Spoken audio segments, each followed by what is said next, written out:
Je pense qu'on n'a plus besoin de présenter le Big Three. Ce sont les 3 mangas les plus populaires du Shonen Jump qui ont marqué le début des années 2000, à tel point que chaque semaine, dans le sondage de popularité du magazine, ils se trouvaient systématiquement dans le top 3 et se disputaient la première place. Il est composé de One Piece, Naruto et Bleach, même si certains doutent de la légitimité de Bleach à faire partie du Big Three en le remplaçant par Dragon Ball. Mais non, Dragon Ball est né bien avant, c'est celui qui a inspiré ces 3 mangas, le papa du Big Three à la limite, mais il n'en fait pas partie. Et il est indéniable que ces 3 œuvres ont marqué l'histoire du manga et même de la pop culture plus globalement, avec leur record. One Piece, la deuxième bande dessinée la plus vendue de l'histoire, et il va sûrement pas tarder à prendre la première place. Un univers et une aventure ultra riche, des mystères qui tiennent le lecteur en haleine tout le long, une profondeur d'écriture des plus exceptionnelles, bref, One Piece quoi. Naruto, une grande partie de l'enfance de beaucoup d'adultes d'aujourd'hui, il a matrixé tout le monde avec ses gimmicks légendaires, comme le Naruto Run, le multiclonage, le Sharingan, mais aussi des combats légendaires et une belle philosophie de vie représentée par le personnage de Naruto. On peut aussi parler des jeux Naruto, qui font partie clairement des meilleurs jeux issus de manga. Enfin, on a Bleach qui...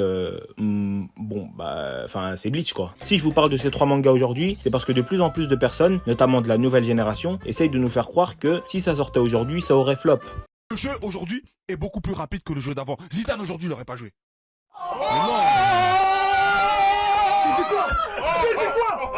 Bon, déjà les si n'aiment pas les raids, donc c'est si One Piece, Naruto ou Bleach étaient sortis et pas seraient sortis. Dans la vidéo, c'est plutôt One Piece et Bleach qui sont visés, et tous les commentaires les plus likés ont l'air d'être plutôt d'accord avec cet avis catastrophique. One Piece et Bleach n'auraient pas tenu, vu que le rythme est assez lent au début. Naruto a l'un des meilleurs démarrages. One Piece, il y a trop d'épisodes, personne va regarder. Je suis pro One Piece, mais one lac fait réel. One Piece aurait méga flop, mais longtemps avant de devenir vraiment cool. One Piece et Bleach auraient flop, le début est tellement lent. Naruto leur roulait dessus en France quand les 3 passaient à la TV. Fera encore pire aujourd'hui, surtout vu les débuts éclatés de OP. One Piece, tout le monde aurait drop, tellement c'est lent et inintéressant. One Piece aurait flop, mais la saison 2 et 3 aurait été masterclass. Attends, mais depuis quand il y a des saisons dans One Piece même? One Piece, fin de carrière, dévolé mais les gens n'ont pas la patience d'autrefois. Mais surtout, une pirate obèse et un clown pour la première saison, ça fait pas rêver. Oui bon, Dan épisode 1, il y a un cyborg alien qui monte son paf et pourtant personne n'a rien dit. Je le dis, ça aurait été One Piece, tellement le début est lent.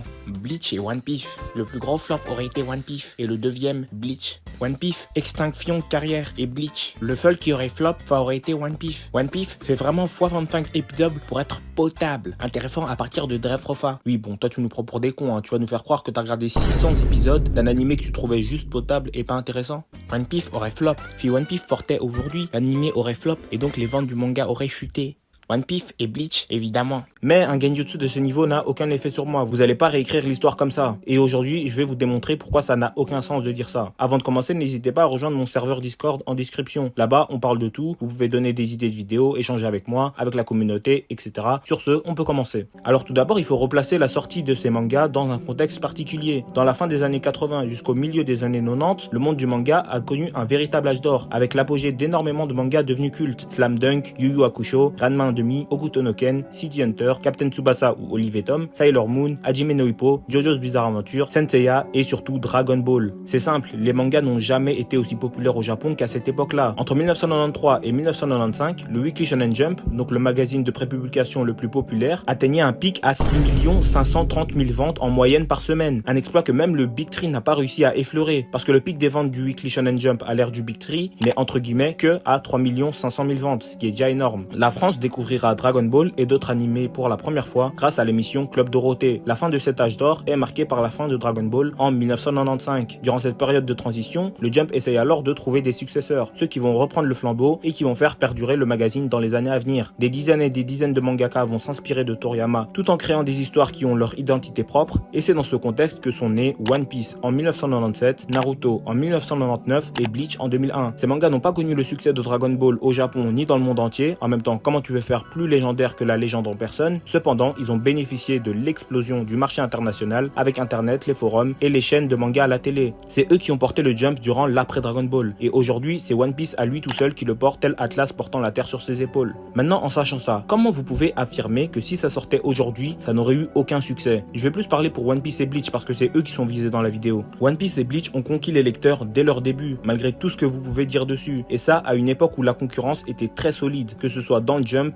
ou dans d'autres magazines. En plus du Big Three, à cette époque il y avait Hunter x Hunter, Full Metal Alchemist, Détective Conan, Death Note, Gintama, Inuyasha, GTO, Vagabond, Shield 21 et j'en passe. Que des classiques qui ont marqué leur genre. Et devinez combien d'entre eux ont réussi à éclipser One Piece? Bah c'est simple, aucun. Et en 2025, c'est quoi les mangas les plus populaires en cours de parution? Les seuls qui tiennent la route, c'est Chainsaw Man et Frieren. Et encore Chainsaw Man depuis la partie 2, voilà quoi. Le reste c'est que des mangas qui ne valent même pas le quart de Hunter x Hunter. Donc on a quoi? Sakamoto Days, Windbreaker, Space Family, Awashi, Blue Lock, Rent a Girlfriend. Dites-vous, ce manga il a 40 tomes et l'histoire elle tourne en rond parce que l'auteur est tellement amoureux de la meuf principale qu'il veut pas que le héros sorte avec. Mais oui, bien sûr, selon vous, c'est ce torchon qui est censé éteindre One Piece. Pour rappel, 40 tomes dans One Piece, c'est Enies Lobby Prime et dans Bleach, c'est Arrancar Prime avec Ichigo vs Ulquiorra. Oda il a dominé des légendes du manga, mais vous pensez que c'est des Undead Unluck qui vont lui poser problème. Le manga il a tellement aucun buzz qu'il s'est terminé en janvier et personne n'était au courant, miskin. Normalement, quand un manga il se termine en général sur Twitter, il crée un hashtag. Genre à la fin de SNK, on a eu hashtag Thank you Isayama, pour MHA Thank you Horikoshi, pour Jujutsu Kaisen Thank you Akutami, etc.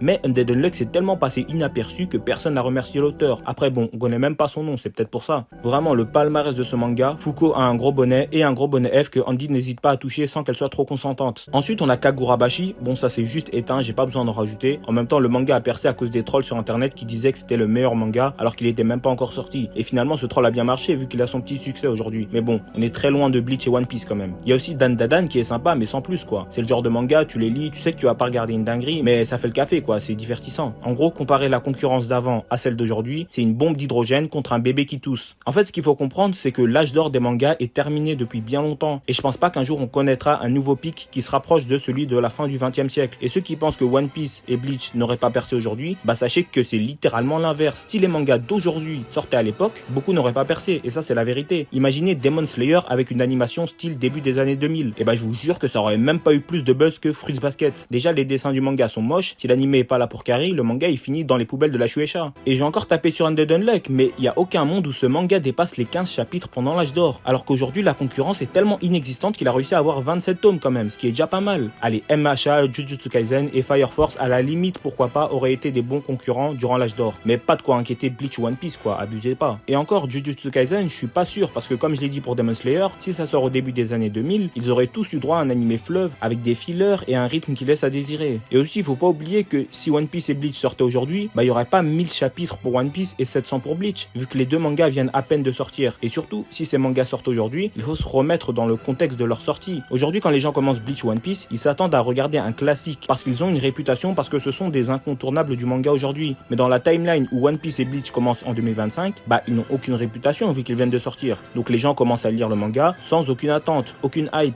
Ils vont pas commencer à lire le manga en se disant qu'ils lisent l'œuvre du siècle. Et c'est au fur et à mesure des années qu'ils prendront en popularité et atteindront leur pic à une époque où il y a zéro concurrence. Ce qui est vrai par contre, c'est que les mangas actuels prennent beaucoup moins leur temps pour développer leur histoire que les mangas d'avant. C'est-à-dire que maintenant, dès le premier chapitre, il faut choquer le lecteur et puis enchaîner les péripéties et présenter son univers assez rapidement. Le meilleur exemple, c'est bien évidemment l'épisode 1 de SNK. Sauf que des mangaka comme Oda et Kubo le savent très bien. Et bien sûr que s'ils commençaient leur manga aujourd'hui, ils auraient fait un début moins long parce qu'ils sont capables de s'adapter à l'évolution des codes du manga. La preuve, entre 2022 et 2024, Oda a sorti l'arc Egghead où les péripéties s'enchaînent durant tout l'arc et l'histoire avance énormément. Tout ça en seulement 68 chapitres. Alors que East Blue, qui n'est que l'introduction du manga, fait 100 chapitres. Donc East Blue aurait juste été plus court si ça sortait aujourd'hui. Et pareil pour l'arc Shinigami remplaçant dans Bleach. À mon avis, on serait juste très vite passé à l'arc Soul Society. Mais dans tous les cas, dans un monde où Black Clover a percé alors qu'il faut attendre l'épisode 80 pour que ça devienne bien, je vois pas un monde où Bleach et One Piece galèrent. Surtout One Piece quoi, enfin je veux dire, il a quand même survécu à 3 générations de shonen, il a survécu au 11 septembre, à l'arrivée des réseaux sociaux, au premier iPhone, au Covid et même à la mort d'Elisabeth II. Et vous osez encore douter de la capacité d'Oda à s'adapter à son époque? Et puis personnellement, peut-être que je suis un peu biaisé, mais je trouve que le début de One Piece n'a pas si mal vieilli que ça. Et vous allez vous en rendre compte quand le remake sortira. C'est plutôt drôle, dès l'épisode 1 tu t'attaches tout de suite à Luffy et t'as envie de suivre son parcours, on s'ennuie jamais quoi. Toutes les personnes de mon entourage qui avaient la flemme de regarder 1000 épisodes mais que j'ai quand même forcé à regarder ont surkiffé dès le début. Tout ça sans aucune nostalgie, vu qu'ils avaient jamais regardé avant. Donc maintenant imaginez s'il y avait un bon rythme, une bonne animation, aucun filler et 400 épisodes au lieu des 1000. Ça aurait juste retourné le game et rien laissé aux autres. Il y a seulement Bleach qui a flanché avec les années, mais c'est pas pour autant que ça aurait flop.